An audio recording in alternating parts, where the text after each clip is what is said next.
अब यो टाइगर कपमा मैले कताकतै हल्ला पनि सुनिरहेको छु, टाइगर कपमा चाहिँ एउटा फ्रेन्डली म्याच चाहिँ टुकी ब्रदरको आर्टिस्ट ग्रुप पनि खेल्ने अरे भन्ने, यो चाहिँ के हो? यस्तो खास एउटा लाइभमा कुरा भएको थियो हाम्रो, जस्तै कुलबोय र ओके ओके हिमाल दाई, कुलबोय अनि हाम्रो हेमराज दाईहरूको, अनि त्यहाँ एउटा त्यो ग्रुप भिडियो भइरहेको थियो, त्यहाँ चाहिँ कुरा भइरहेको थियो। अब कुलबोयले म एकदम हिमाल मनपर्छ, टुकी दाईको एक त म छाता हालिदिन्छु कुराहरू गर्ने क्रममा चाहिँ त्यहाँ टाइगर कपमा चाहिँ हिमाल सुनारी दाईद्वारा टाइगर कपमा चाहिँ ल यसो मेरो सोच चाहिँ त्यही छ कि, किनभने एउटा कलाकारहरूको एक टिम र एउटा भेटेरनको भयो नि एक टिम, ताकि ओपनिङ म्याच गर्नु पाए अझै अलिक मजा हुन्थ्यो होला जस्तो लाग्छ मलाई। रमाइलो पनि दर्शकका लागि पनि रमाइलो। यदि यो गण्डकी प्रदेशसम्म यो कुरा पुग्छ भने यो माहौल मिलाइदिनु हुन हार्दिक अनुरोध गर्दैछु। मलाई हाम्रो भिडियो हेरेर हिजो गण्डकी प्रदेशको आदरणीय दाई, अहिलेको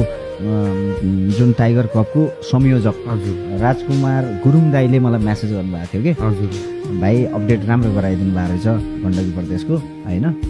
त्यसको लागि धन्यवाद। म केही अपडेट भयो भने म तपाईँलाई अपडेट गराउँछु, तपाईँले अपडेट गराइदिनु होला है त, भिडियो बनाइदिनु भन्नुभएको थियो। ल दाईलाई यहीँबाट टुकीले आह्वान गरिरहनु भएको छ, यदि तपाईँले सुनिरहनु भएको छ भने कलाकारको टिम म ल्याउँछु। ओके, अनि एउटा चाहिँ अलिकति त्यो दावेदार टिम होइन कि, इन्जोय लागि रमाइलोको लागि बेस्ट अफ 3 ट्याक्क ओपनिङ म्याच, होइन? ओपनिङ म्याच बरु तपाईँहरूको सेड्युल अनुसार होइन खेल्नु पाए मजा हुन्थ्यो, किनकि एउटा टाइगर कपलाई अलिकति शोभा दिन्छ जस्तो पनि लाग्छ मलाई।